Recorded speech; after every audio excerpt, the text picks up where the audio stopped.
Okay, the house of my friend, which killed himself, it's right here on the right. This is the house, the brick one.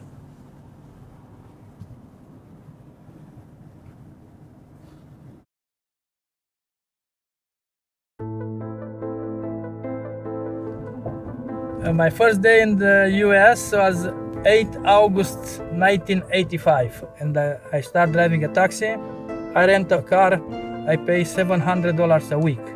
After 1 year in Ridgewood, Queens, somebody stole my car. And I had to start everything from zero.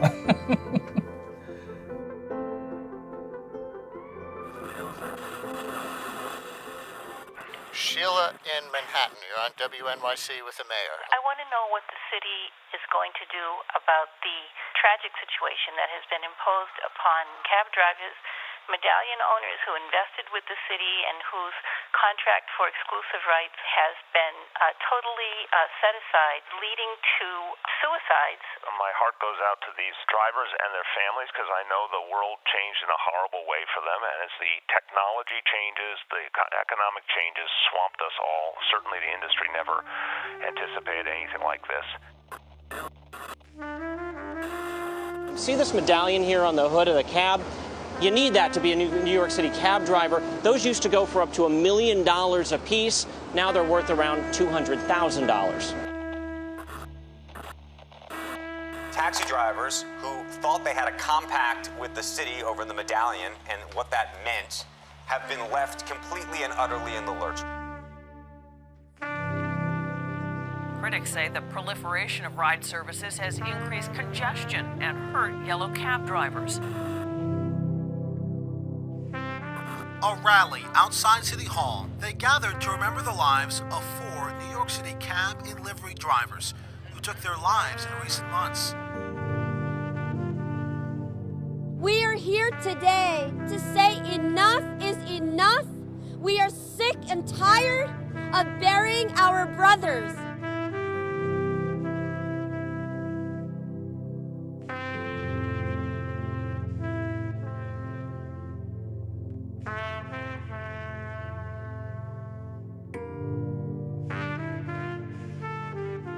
Now we are approaching the Terminal 5. This is how my day starts.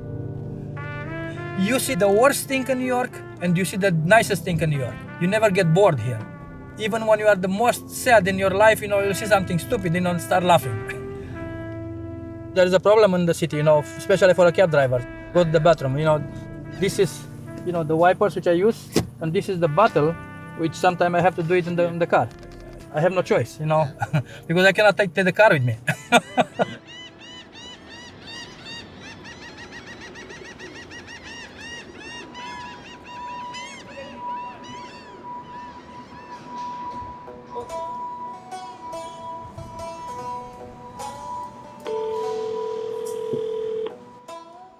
Yeah, this is the yellow cab garage. I've been doing this a long time. A lot of things changed. After 2012, when the Uber started, then business started going down really. I started really fast. Yeah, the value of the medallion, it went down from 1.3 million to 200,000, but they still pay mortgages for 1.3 million. So it's not competitive right now. E-hail cars and the rules for the yellow cab are completely different. If you have a book with 200 pages, those are rules for the yellow cab drivers. There is no any rules for the Uber. He fixed the tire already. Okay. It's an industry that is dying unless they take measures. You stop in Manhattan in some places, in an intersection, and you count more Uber, Lyft, and yellow cabs than people. The TLC has to stop issuing new plates every day. They have to, they have to tell people enough is enough, Where is it? It's in the garage. Everything should be good.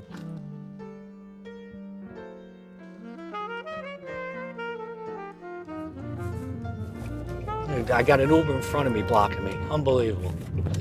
He's causing me agita right now. I'm born and bred in Queens, New York. Back in the 70s and the 80s, I drove a checkered cab. And at that time, the checkered cab had no power windows, no power door locks, no radio, and no air conditioning. You would do a shift in August, you would be completely drenched when you finished your shift. But because there was no distractions, people would actually talk to you. Because they weren't on the phone, there was no radio blasting, so people would talk to each other.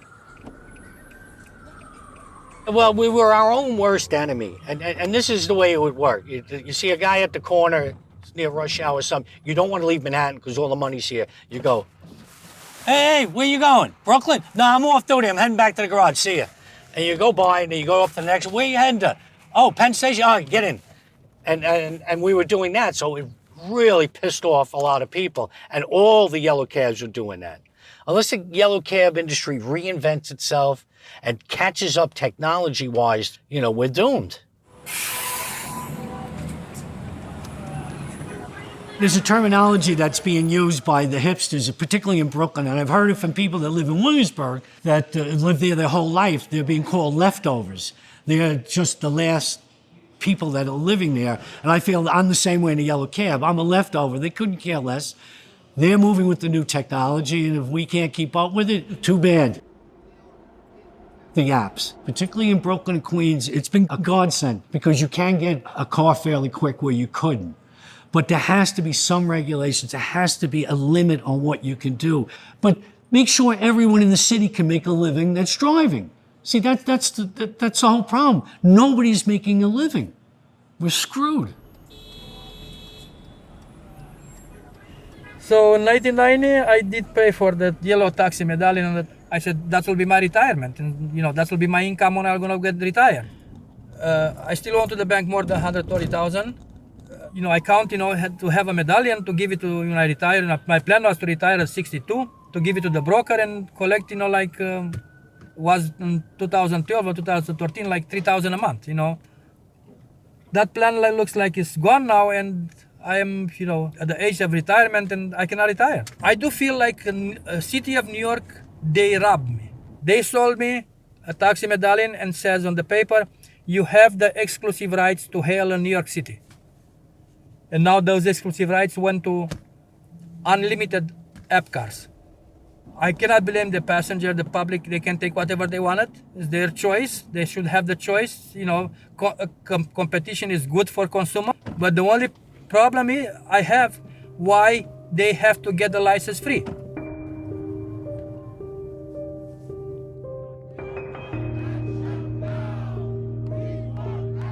Who's the taxi drivers? They're immigrants. They send their kids to college, to school. They have the mortgages, credit card payments. It's a lot of stress. The city is responsible for this.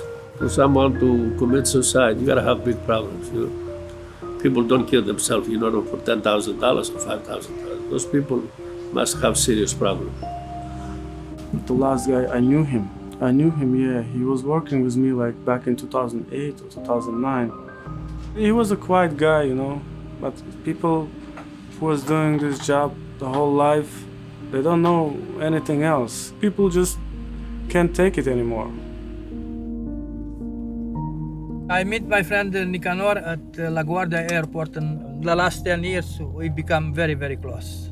Very good friends and family friends too, like 2 weeks before I was talking with him and I said, I have to change the transmission mount, and he said, don't buy it because I think I have one. So like 2 days later he came in JFK and said, here is the transmission mount, you don't have to buy anymore. Now I have the transmission mount, and he's gone. I spoke with him 2 days before he committed suicide. I was stunned. I was in LaGuardia Airport when I got the news, and if I would know he's so depressed and so stressed, probably I could do something.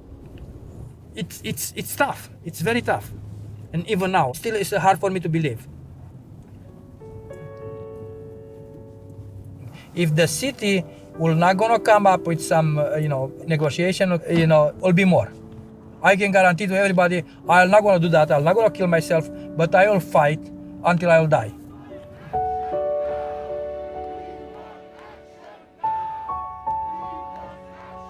I buy my medallion about 18 years ago. Medallion was the gold. Medallion was my retirement. Medallion was life for my family. And now everything is gone. The next, maybe I will do the suicide. Nicanor Ochasor invested his life savings into a retirement plan. The medallion in which he had invested has dropped in value in astronomical numbers. City needs to step up and do something and actually put all the same regulations for everybody. There's no light left. That's what every single person feels, that there's no light in front of them. Everything I had in 1990, I invest in New York City. I buy the taxi medallion. Now I'm at the age of 61, ready to retire. With what? My best friend, Nicanor Kishore. He couldn't take it. I will take it. I will die fighting. I'm not gonna leave it like this. It is on my right because I invest in city and they are robbing me now.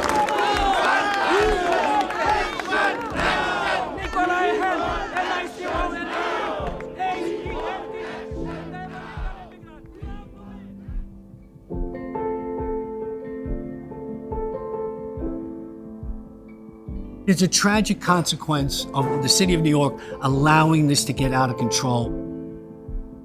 Douglas Shifter, who was a black car driver, but he had driven a yellow cab, drove up to the side of City Hall, took out a shotgun and blew his head off, and he left a manifesto and a suicide note, laying the blame squarely right where it needed to be laid, at City Hall.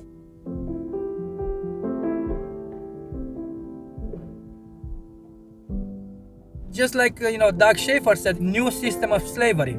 Retiring at 60 plus years with nothing after working all your life. And when you lose the family, when you lose the house, what else you have to lose?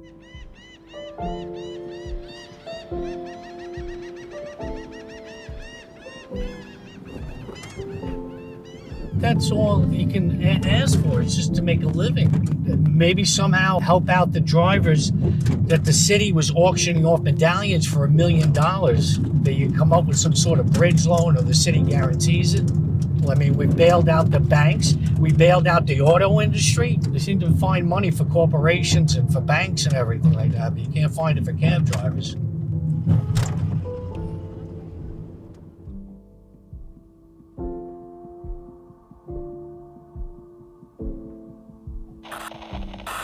This happened just a short while ago in New York City. The council voted to place a one-year freeze on new licenses for rideshare vehicles like Uber and Lyft. People have to understand that this industry grew from 10,000 drivers 5 years ago to now 80,000, and we can't continue to flood the markets. City Council had a responsibility to look out for their drivers and the working community, and they did that today.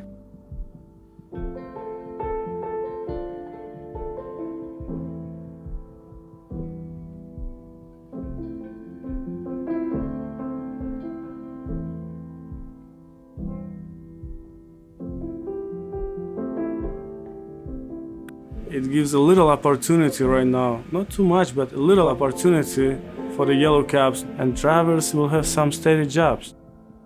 New York is yellow cab. Since 1930, yellow cab is the face of New York.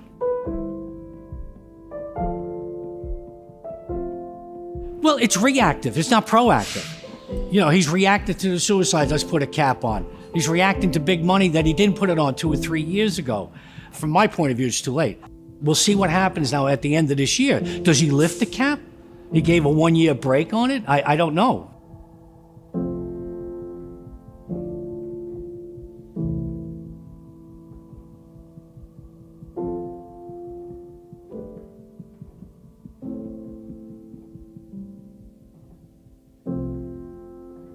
Thank you.